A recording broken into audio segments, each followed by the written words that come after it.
एक बेटी घर से निकलती है और जॉब के लिए कुछ कर गुजरने की उसके अंदर चाहत होती है, जज़्बा होता है और जुनून होता है। वो चाहती है कि हम कुछ करके दिखाएँगे और समाज में अपने माता-पिता का सिर ऊँचा करेंगे और कुछ ऐसा जुनून लेकर जो लड़की घर से बाहर निकली और जब वो लौट कर आती है, तो वो ज़िंदगी और मौत की साँसें गिन रही थी। एक दरिंदा उसके पीछे इस तरह पड़ गया था कि उसको इतनी आग लगी थी कि वो बदला लेना चाहता था और बदला इस प्रकार लेना चाहता था कि उसकी मौत होनी निश्चित करता है। जब जाकर उसको छोड़ता है, उसके साथ में उसका भाई भी इतनी तरह भयावह मुसीबत में फँस जाता है और इतनी बुरी तरह वो प्रताड़ना देता है कि मरने में और जीवित रहने में वो कसर नहीं छोड़ता है।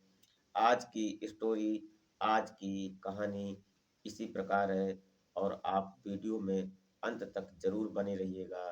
वीडियो अच्छी लगी तो लाइक कर दें और कमेंट ज़रूर कर दिया करें और चैनल को सब्सक्राइब कर लें ताकि हमारी अग्रिम वीडियो आप तक अग्रिम पहुँचे, प्रथम पहुँचे। नमस्कार, प्रणाम, मैं अजय कोहली। आज की जो सच्ची घटना मैं आपको बताने जा रहा हूँ, सुनाने जा रहा हूँ, वो परत दर परत आप साथ में बने रहिएगा। वीडियो लास्ट तक देखिएगा। स्टोरी कुछ भयावह है, आपके पैरों तले ज़मीन खिसकने वाली है कि आज समाज में क्या हो रहा है, क्या नहीं होना चाहिए। जो बेटियों को प्रोत्साहन दिया जाता है, बेटियों को आगे बढ़ाने की बात कही जाती है, जो कहा जाता है कि बेटी बचाओ, बेटी पढ़ाओ, लेकिन क्या किया जाए कि कहावत और बनावट ये क्या कहाँ तक सही है, कहाँ तक झूठ है, इसमें आप देखिएगा, सुनिएगा और परत दर परत समझिएगा। पॉइंट टू पॉइंट आपको बताएँगे इस कहानी के अंदर क्या होता है।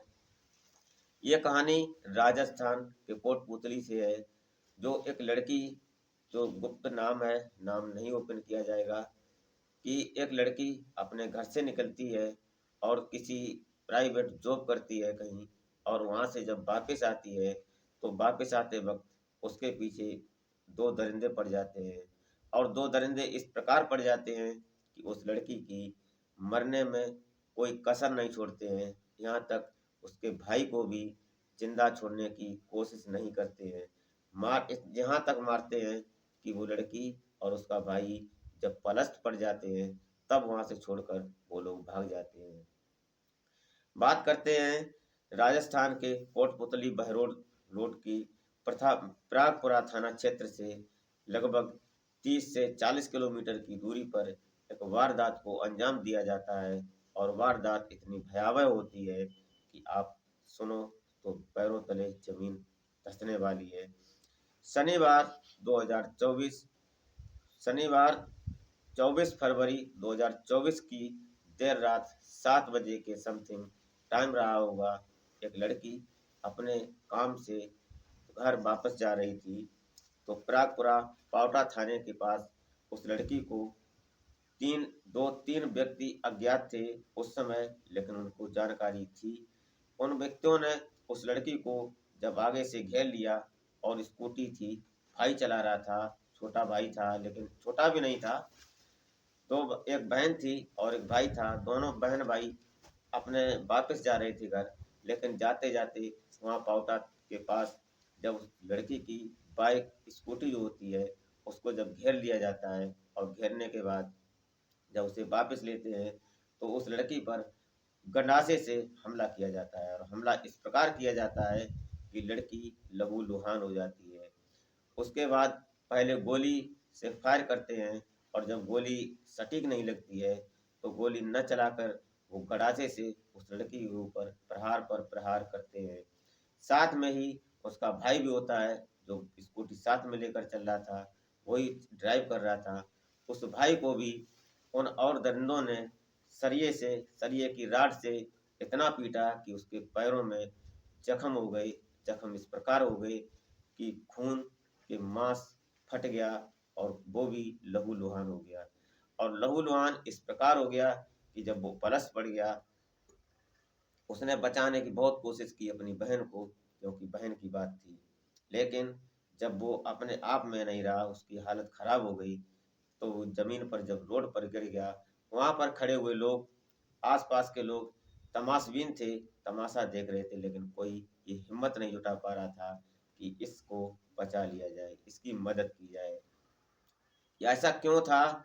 वहाँ इतना भयानक और इतना दर्दनाक अंजाम दिया जा रहा था, लेकिन कोई उसकी मदद क्यों नहीं कर रहा था उस लड़की की? और जो प्रताड़ना दे रहा था, वो कौन थे और ये लड़की कौन थी? इसमें इसको मैं आपको विस्तार से बताऊँगा। आप संग साथ में वीडियो देखिए और साथ बने रहिएगा। ये जो हमलावर होते हैं, हमलावर का नाम राजेंद्र यादव उर्फ राजू यादव होता है। ये इसके पिता का नाम जगदीश यादव होता है और ये पेशेवर कातिल कहा जाता है।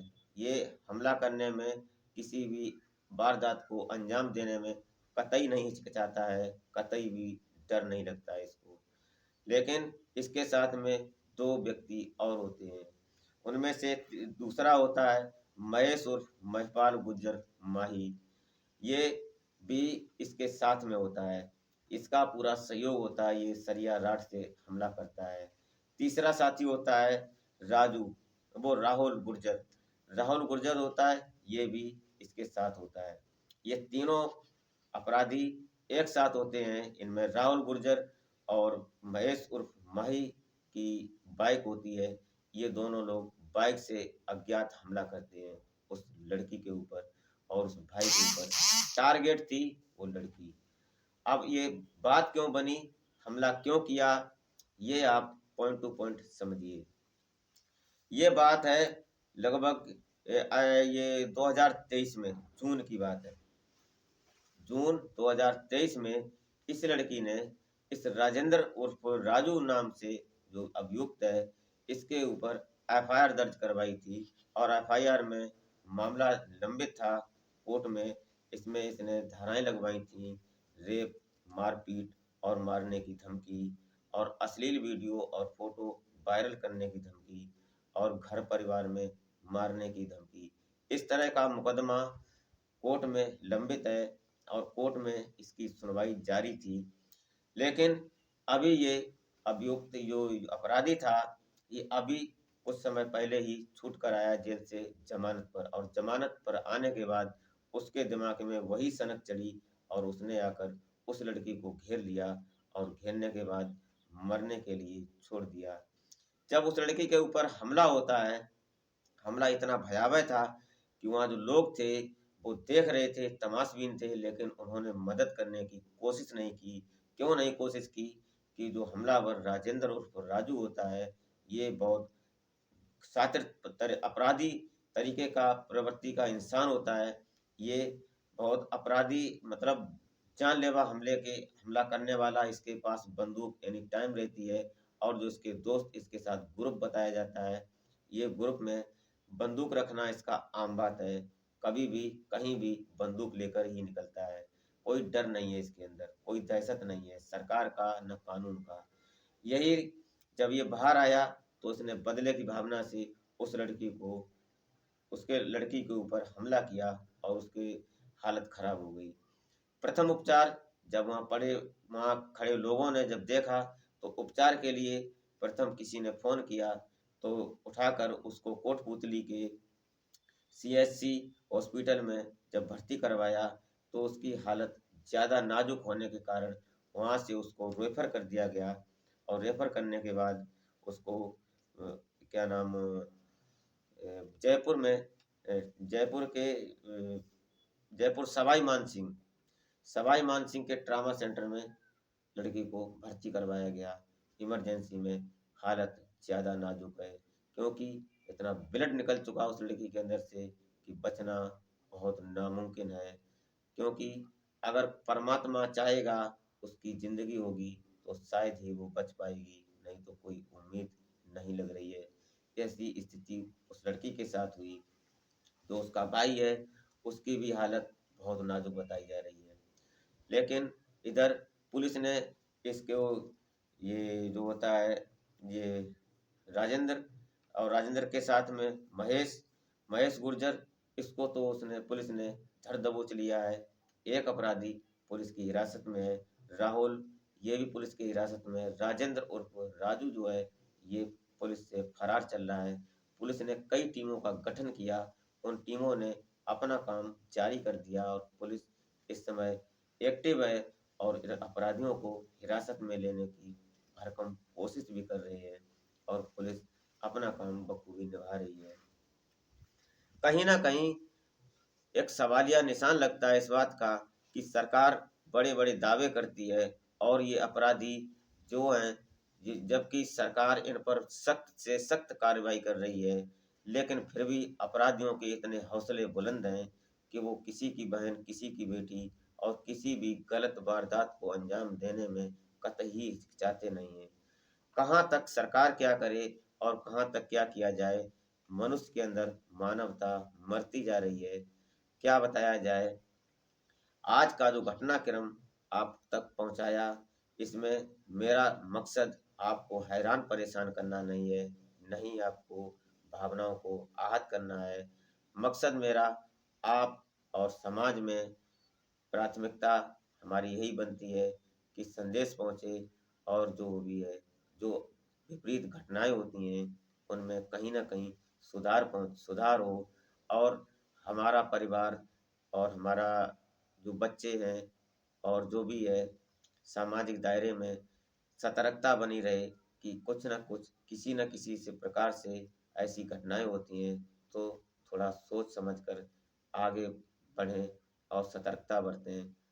तो आज का जो मकसद था हमारा, आज की जो घटनाक्रम सुनाने का मेरा, इसमें आपको हैरान परेशान करना नहीं है और जो आपकी भावनाओं को आहत नहीं करना है, सिर्फ़ और सिर्फ़ मेरा मकसद संदेश देना है। सो आपको तब तक के लिए जय हिंद।